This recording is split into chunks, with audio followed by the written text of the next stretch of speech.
really I felt like I was just missing out on things. You'd hear of all these stories of entrepreneurs traveling the world, and I guess at that point I never really thought of myself as one of them. Well, I think we'll understand now why you were so desperate to start a business, perhaps because of the previous lifestyle. So paint a picture for us. What did your life look like pre-dropshipping days? Sure. Before dropshipping, I mean, my life was a fairly typical 9 to 5 routine, really. I worked in a corporate job. I'd spend time in both an office. So it was a bit of a hybrid role. So I'd be in an office for some of the time in a big corporation, and then I'd maybe travel around meetings in London. And I was actually in the medical devices and diagnostics business. So I'd be going around to different hospitals where we had our equipment in there and helping train staff on how to use it and things like that.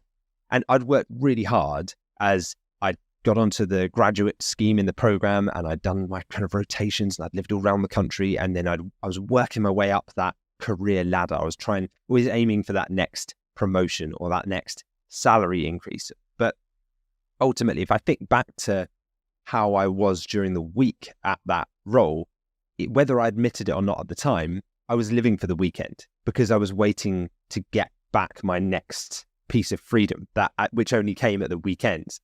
And the thing that has changed since the pandemic is that at that time, I could work remotely. I could work from home. And this was pre-pandemic, right? So I think the world has evolved since then. And people now say, oh, but I can do my job remotely. So I have that freedom. But I remember vividly the limitations on that feeling of freedom. Because, for example, I could work remotely, but I don't think I could have just jumped on a flight that afternoon and gone to Mexico for 6 weeks and then just told my boss I'm working remotely from there. Like, remotely meant you can still get to London if we need you in, or go and spend the winter in Bali, for example. Like, I think there were limitations, and it was always dictated by where I needed to be in my job as well, or how much annual leave I had left. You get a certain allowance, don't you? And it's like, how much can I take? Or what would my salary be that month, and how much room did I have for spontaneity or travel? That would dictate the type of holidays I could take, the type of meals we could go out for, the type of things that we could do, my wife and myself.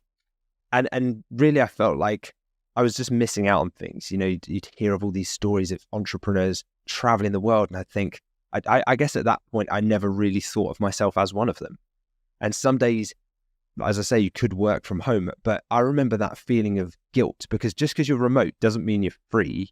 I remember during the day, if I was working from home and I needed to go and pop out to the shops or something, or go and get a coffee in mid-morning, I'd feel this sense of like, what if I bump into someone from work who then thinks that I'm not working? And it's like this constant, yes, you're free, right? You are technically able to get work from anywhere, but you're not the boss. And there's still this element of this shadow following you around of guilt. And so I always dreamt of a life where I could just travel freely at any time and at any place and not have to worry about financial ceilings.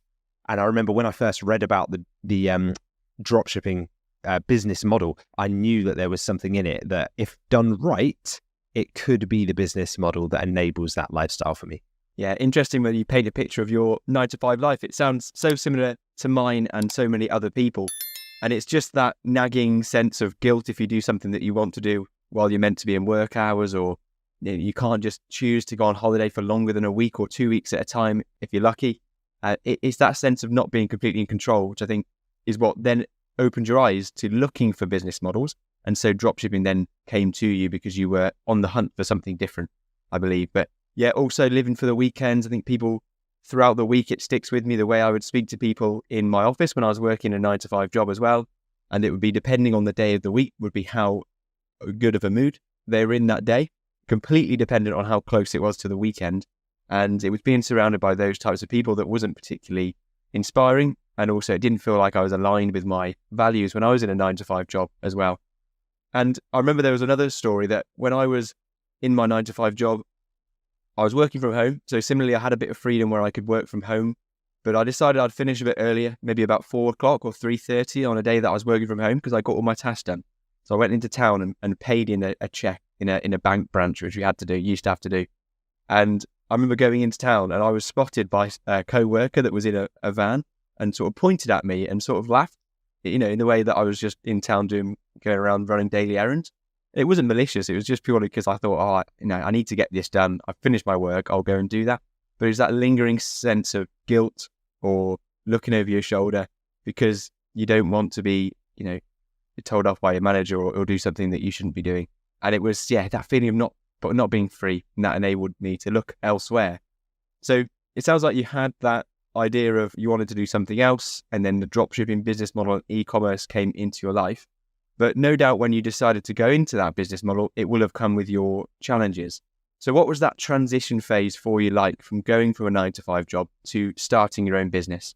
Well, initially it was tough. It was exciting. I remember that palpable excitement because I thought, I've got something here. This could be my future. But it was really frustrating because I knew that it was possible to earn a full-time income through dropshipping. I'd heard the stories, I'd seen the videos online of people making millions with e-commerce and dropshipping. But I think back then I made the mistake of always just doing a bit more research. I just need to look into it, like kind of thinking that the answer would be just around the corner in some YouTube video that perhaps I hadn't yet watched. And back then I didn't understand the value of investing in my own education and paying money to get around people who already succeeded at what I'm doing. Now I see that as a huge shortcut to success. Whenever I need to learn something new, I go straight to the source of like, who's doing this the best and who can I pay to get around that's doing it. But back then I used to kind of, I guess possibly because I just wasn't experienced in business yet. I thought I can figure this all out on my own from piecing together YouTube video after YouTube video. I'd download a free PDF and then I'd go through that guide and then I'd listen to a podcast. And it was definitely immersion. I was immersed in it, but it was immersion in conflicting advice. That was the problem. So for example, I'd have someone who was saying on a podcast or a video, just start a single product store, a single item, find your winning hot product and then run Facebook ads to it. So I was like, okay, fine, doing that. So I'm trying that. And then there's another person who I'm listening to at the same time on a different podcast who's saying, yeah, no, you need to make a general store. You need to put lots of different products on it. And, Snapchat ads are the one, or you've got to run YouTube ads to it. Like that's the way to make it, or Google Shopping or whatever. And there were just these different models. And so some were saying, go and sign up to the dropshipping directories, where you just sign up and you've got all of your products there, but you end up with terrible profit margins and just an awful experience because they're usually really low quality. Or there's others saying, no, go and find the suppliers themselves on AliExpress and buy individual items and then connect it to your Shopify store and have it shipped. And they don't talk about the 30 days it takes for the items to actually arrive with customers and how angry that makes customers. So those early days were rough. When I look back at what I didn't know and what was holding me back, I mean, there were lots of hurdles. I was spending money on ads and just getting no sales. And these were my savings and I was just pouring it away. And I think now if I'd have just allocated that money earlier into investing in my own development and learning the path rather than trying to learn from my own expensive mistakes, I'd have been so much better off and so much faster. But yeah, sometimes you have to learn by doing, don't you? And that was the way I did it. And I wasn't sure if I'd selected the right products as well. So that was always a worry. You're starting to upload these products and you're thinking, are they even going to sell? Are they even popular? I also had no idea whether the suppliers that I'd found were reliable, as I had no real relationship with them. I just found them listed on AliExpress. So you just drop them a direct message and they reply to you in kind of broken English translated from Chinese, don't they? And you just think, well, is this strong foundation for a business that I want to be building? It was very difficult to cut through with my business at that point and get noticed by customers because you imagine the experience as a customer. They'd see a really low quality ad for a rubbishy product and they just kind of scroll past it on social media.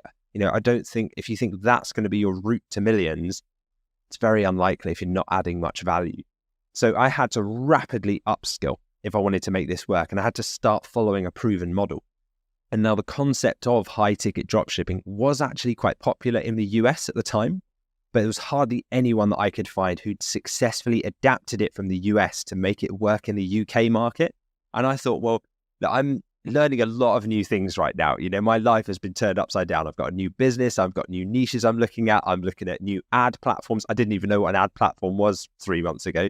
And here we are doing all this new stuff. Can we at least just keep one thing consistent? Maybe the country, just keep the taxes the same, the business setup the same, the banking, fast delivery to customers, the UK opening hours. Like if I could just keep those bits the same, I would be happy to learn all the other bits. But if I was also doing this in a separate country, I just think it added unnecessary complications and complexity. So I paid to work with some mentors, mainly in the US market, as this is where it was already quite an established business model. And it's certainly a lot more competitive over there. But each day I was working with them, I brought these new lessons together. And slowly I started to build up my confidence of, okay, if I could piece together the equivalents in the UK to how all of this worked in the US, from like the legals or the supplier contracts, or if it was the taxes, the VAT and corporation tax, dealing with HMRC, company's house, all of the terminology that we use, what to say to UK suppliers, what they want to hear, because they're not going to want to hear the same scripts that they advise talking to in the US or other countries. And so as I started to piece that stuff together, eventually from a very rocky start and nearly going bankrupt after missing some key differences between how accounting works in the US versus how it works in the UK, I managed to claw it back. And from the point of near ruin, we did eventually build up the businesses to where they are today.